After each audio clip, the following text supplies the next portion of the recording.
Allahu Ekber, Allahu Ekber. Allahu Ekber, Allahu Ekber. Eşhedü en la ilahe illallah.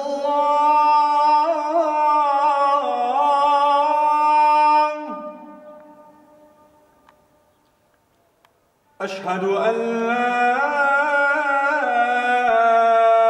ilahe illallah.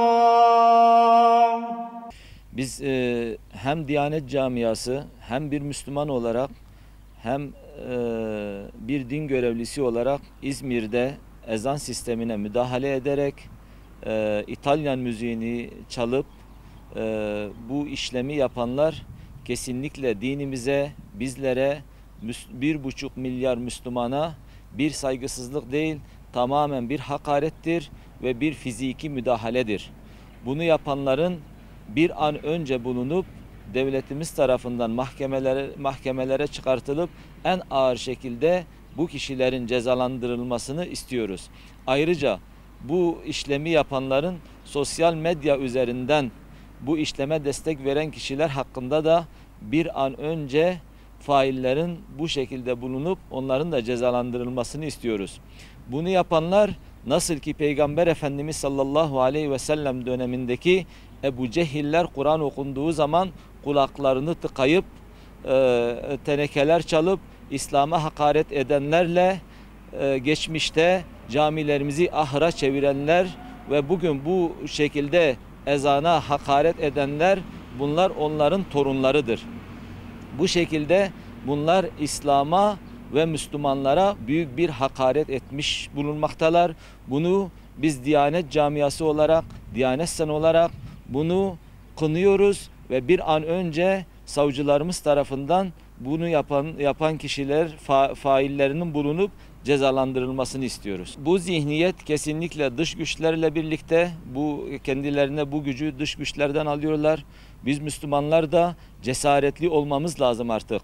Eğer Hazreti Ali radıyallahu anhu'nun dediği gibi eğer bir memlekette namuslular da namussuzlar kadar cesaretli olmazsa bu memleket batacaktır.